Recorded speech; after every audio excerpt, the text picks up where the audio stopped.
কোনো মানুষের বডিতে, বডির যে কোনো পার্টে, স্পেসিফিক্যালি বুকের অংশে, থায়ের অংশে, বগলের অংশে, ঘাড়ের অংশে, এই জায়গাগুলোতে যদি কি হয়, এরকম ফোসকা পড়ে যায় এবং এর মধ্যে কি থাকে, পানি থাকে বা তরল উপাদান থাকে, এবং একটা বিস্তীর্ণ জায়গা জুড়ে বা একটা টোটাল এরিয়া জুড়ে এর যদি বিস্তারটা থাকে, এটা কি হারপিস জোস্টার ইনফেকশন বা হারপিস জাতীয় রোগ। স্কিনের এটা মারাত্মক একটা রোগ। যদি নির্ধারিত সময়ে নির্দিষ্ট ট্রিটমেন্ট না হয়, তাহলে কিন্তু দেখা যাচ্ছে যে এটা পরবর্তীতে স্কিনের আদার্স যে রোগগুলো আছে, বিশেষ করে এটা সোরিয়াসিস, হ্যাঁ, বেসিক্যালি সোরিয়াসিসের দিকে যেতে পারে। আদার্স আরো বেশ কিছু ডিজিজ আছে যেগুলোতে আপনারা ধারাবাহিকভাবে জানবেন, যেগুলোতে চলে যেতে পারে। তবে প্রাইমারি স্টেজে যদি ট্রিটমেন্ট করানো যায়, তাহলে কিন্তু এই রোগ থেকে মুক্তি পাওয়া সম্ভব। তো দেখেন, একবারেই মূল কথা হচ্ছে ফোসকা পড়বে। একটা সুস্থ স্বাভাবিক মানুষ যখন হয়তো রান্না করতেছে, রান্না করতে গিয়ে গরম পানি পড়ে গেছে অথবা গরম সেক লেগেছে, সেইখানে দেখা যাচ্ছে ফোসকা পড়ে পানি জমে যায়, ঠিক সেম সেম ক্যাটাগরির হবে হারপিস জোস্টারের সিমটমস বা লক্ষণ। দ্বিতীয় আরেকটা চিত্র এখানে দেওয়া আছে, আমরা একটু দেখি যে এই যে এটা কোথায়, ব্রেস্টের এরিয়ার আশেপাশে। দেখেন এই যে ক্ষুদ্র ক্ষুদ্র ছোট ছোট কি ফুসকুড়ির মতো, যার মধ্যে পানি আছে বা ফোসকা পড়েছে এবং লাল বর্ণ ধারণ করেছে, এটাতে কিন্তু প্রচুর ব্যথা হয়, প্রচুর পরিমাণে ব্যথা অনুভূত হয়।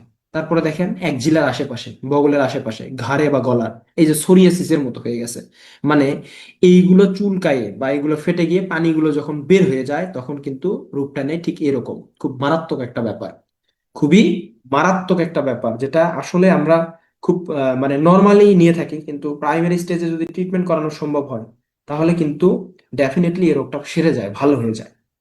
আপনারা যদি দেখেন যে হারপিস জোস্টার একটা পেশেন্ট হয়তো চুলকায় ঘা করে ফেলছে, এরকম ঘা বা ক্ষত হয়ে গেছে, রেড কালার হয়ে গেছে, ব্লিস্টার ফর্মেশন হয়েছে, তখন দেখা যাচ্ছে যে এই পেশেন্টকে আসলে প্রাইমারি স্টেজে ট্রিটমেন্ট দিয়ে আর তেমন কোনো লাভ হয় না। পরবর্তীতে একজন স্কিন ভিডি বিশেষজ্ঞ ডাক্তারের কাছে পাঠানো ছাড়া তেমন কোনো উপায় থাকে না।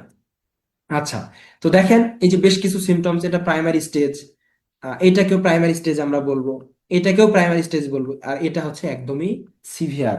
অর্থাৎ এই বিশেষ করে ফুসকুড়ি বা এই যে বয়েলস এর মতো ছোট্ট ছোট্ট ভেতরে পানি জমা হওয়া যে কি বলবো যে প্যাপুলস গুলো, এগুলো যখন ফেটে পানিগুলো বের হয়ে যায়, তখন ঠিক এইরকম রূপ ধারণ করে এবং এটা স্কিনের গভীরে পরবর্তীতে চলে যায়, যেটা সোরিয়াসিসে ডেভেলপ হয়।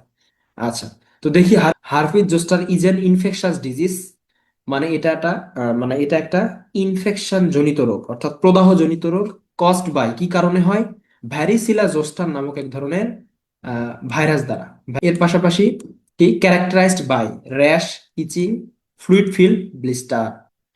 হারপিস জোস্টারটা কে সৃষ্টি করে বা এর পেছনের অর্গানিজম বা জীবাণুর নাম কি, জীবাণু বা ভাইরাসের নাম হচ্ছে ভ্যারিসিলা জোস্টার। এই ভ্যারিসিলা জোস্টা যখন একটা মানুষের বডিতে প্রবেশ করে, করার পরে ঠিক কতদিন সুপ্ত অবস্থায় থাকে, 14 থেকে 18 দিন। 14 থেকে 18 দিন এটা সুপ্ত অবস্থায় থাকে, তারপর আস্তে আস্তে এর মানে অ্যাকশন শুরু হয় আর কি, বা কার্যক্রম শুরু হয়। তো এই ভ্যারিসিলা জোস্টার 14 থেকে 18 দিন সুপ্ত অবস্থায় থাকে বা সুপ্তিকাল ঘুমন্ত অবস্থায় থাকে।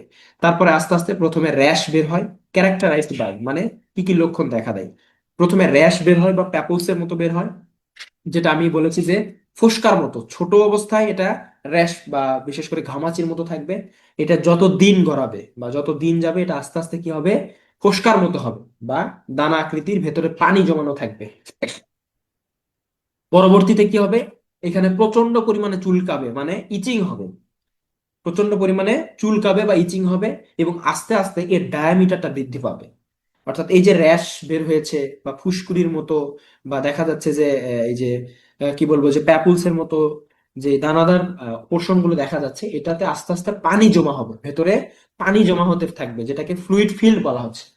ফ্লুইড ফিল্ড, ব্লিস্টার বা প্যাপুলস, এর মধ্যে পানি জমা হবে। এবং এটা চুলকানোর ফলে যখন দেখা যাচ্ছে যে প্রপার ওয়েতে ট্রিটমেন্ট হচ্ছে না, পেশেন্ট চুলকায়, এটা যখন ক্ষত করে ফেলবে, ফেটে ফেলবে, ভেঙে ফেলবে, তখন কিন্তু এই জায়গা থেকে কি হবে, এই জায়গা থেকে এটা কমপ্লিকেটেড কেসের রূপ নিবে। তখন প্রাইমারি স্টেজে ট্রিটমেন্ট দেওয়ার কাজ হবে না।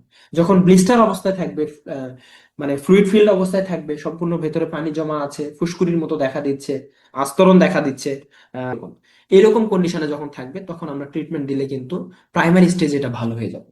যদি ফ্লুইডটা বা তরল উপাদানটাকে চাপ দিয়ে ফেটে ভেঙে যদি বের করে দেওয়া হয়, পরবর্তীতে এটাতে ডার্মাটোমা বা স্কিনের গভীরের লেয়ারে পৌঁছে যাবে। আপনারা জানেন যে স্কিনের মৌলিক লেয়ার বা মূল লেয়ার হচ্ছে তিনটা: স্ট্রেটম করোনিয়াম, স্ট্রেটম লুসিডিয়াম, আর একটা হচ্ছে স্ট্রেটম গ্র্যানুলোজম। এই যে তিনটা লেয়ার, এই তিনটা লেয়ার আস্তে আস্তে কিন্তু ভেদ করতে থাকবে এবং পরবর্তীতে এটা কি হবে, বেসিক্যালি দেখা যাচ্ছে যে পরবর্তীতে এটা সোরিয়াসিসের রূপ নিবে বা স্পেসিফিক ডার্মাটোমাতে চলে যাবে।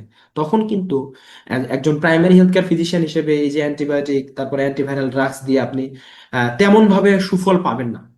এটা যতক্ষণ ব্লিস্টার বা এই যে ফোসকা পড়া অবস্থায় থাকবে, ততক্ষণ পর্যন্ত আসলে প্রাইমারি স্টেজে ট্রিটমেন্ট দিলে ভালো হয়। আমি কিন্তু কথাটা বারবার বলছি। তো দেখেন, অ্যাফেক্টেড টু স্পেসিফিক ডার্মাটোমা, নির্দিষ্ট স্থানে আক্রান্ত হবে বা ফোসকা পড়বে, ফোসকাটা ভেঙে দিলে সেখানে লাল বা রেড কালার ধারণ করবে। ইচিং মানে চুলকাবে, প্রচন্ড পরিমাণে চুলকাবে। তারপরে রেড বাম্পি র্যাশ, লালচে ফুসকুড়ি হবে, লালচে ফুসকুড়ি হবে। সেন্সিটিভিটি টু লাইট, আলোর প্রতি সংবেদনশীলতা, আলো সহ্য করতে না পারা। অর্থাৎ আলোতে গেলে, বিশেষ করে আলোর সামনে গেলে এটা চুলকানোর প্রবণতাটা বেড়ে যাবে। আলোর মানে এতে এটা কিন্তু অতি সংবেদনশীল। তারপরে টিংলিং, ঝিঝি করবে। এটা মূলত ঘাড়ে এবং বগলে যদি হয় তাহলে টিংলিং সেন্সেশন হবে। টিংলিং সেন্সেশন মানে কি, তার পায়ে ঝিঝি ধরেছে বা মনে হয় মাটিতে তো যখন পা পাতায় তখন মনে হয় যে পা অনেকটা উঁচু উঁচু মনে হচ্ছে, এটাকে বলা হয় টিংলিং সেন্সেশন। এটা কিন্তু আবার দেখবেন যে 2 মিনিট 1 মিনিট পরে কিন্তু আবার ভালো হয়ে যায়, মানে স্বাভাবিক হয়ে যায়। বেসিক্যালি হার্পিক জোস্টারের ক্ষেত্রে টিংলিং সেন্সেশনটা কোথায় হয় সবচেয়ে বেশি, সেটা হচ্ছে যদি থায়ে এই সিমটমস বা লক্ষণ দেখা দেয়, ফোসকা পড়ে এবং ব্লিস্টার ফর্মিং হয় থায়ের আশেপাশে, অর্থাৎ জেনাইটাল এরিয়ার আশেপাশে, যৌনাঙ্গের আশেপাশে, তাহলে কিন্তু এই জায়গাতে টিংলিং সেন্সেশন হবে, ঝিঝি করবে। বা আমরা অনেক সময় বলি যে অবশ হয়ে থাকা, এরকম হয়। তারপরে 2 নম্বরে যে জায়গা হয় ব্রেস্টের এরিয়াতে, যেখানে অতিরিক্ত পরিমাণে ফ্যাটি টিস্যু আছে, এই জায়গাতে কি হয়, টিংলিং সেন্সেশন হতে পারে। আরেকটা হচ্ছে ঘাড়ে, দেখবেন যে ঘাড়ে কিন্তু এই বিশেষ করে এই কি বলবো যে হার্পিক জোস্টারের লক্ষণ দেখা যায় ঘাড়ের অংশে, যে জায়গায় ঘর্মাক্ত থাকে সবসময় বেশি, এই জায়গাতে যদি হয় টিংলিং সেন্সেশনের পরিমাণটা বেশি হয় তুলনামূলক ভাবে। আচ্ছা, তাহলে আমরা জানলাম যে একটা হার্পিক জোস্টারের পেশেন্টের কি কি লক্ষণ বা সিমটমস দেখা দিবে। বেসিক্যালি এই সিমটমস গুলো বা এই লক্ষণগুলোই থাকবে। তবে হ্যাঁ, খুবই কমন যে বিষয়গুলো সেটা হচ্ছে এই যে ব্লিস্টার ফর্মিং হওয়া, ফোসকা পড়া, ব্যথা হওয়া, তারপরে হচ্ছে রেড বাম্পি র্যাশ হওয়া, স্কিনে চুলকানো, তারপরে টিংলিং সেন্সেশন। এই যে মোটামুটি 4টা 5টা বিষয়, এইগুলো কিন্তু কমনলি থাকবে। কিছু কিছু ক্ষেত্রে ডার্মাটোমা নাও থাকতে পারে, কারণ একটা পেশেন্টের হয়েছে ফুসকুড়ির মতো উঠেছে, সে চুলকায় নাই, দেখা যাচ্ছে পানিও বের হয় নাই, তার তো ডার্মাটোমা হওয়ার কোনো ইস্যুই নাই এখানে। তারপরে সেন্সিটিভিটি টু লাইট, যখন বিশেষ করে এই পানিটাকে বা মানে ফ্লুইড ফিল ব্লিস্টারটাকে কি করবে, বের করে দিবে, তখন কিন্তু এটা প্রচন্ড পরিমাণে চুলকাবে, এখানে ক্ষত হবে এবং এটা লাইটের সেন্সিটিভিটি করবে, মানে অতিরিক্ত সংবেদনশীলতা দেখা দিবে আলোর প্রতি। এই হলো বিষয়।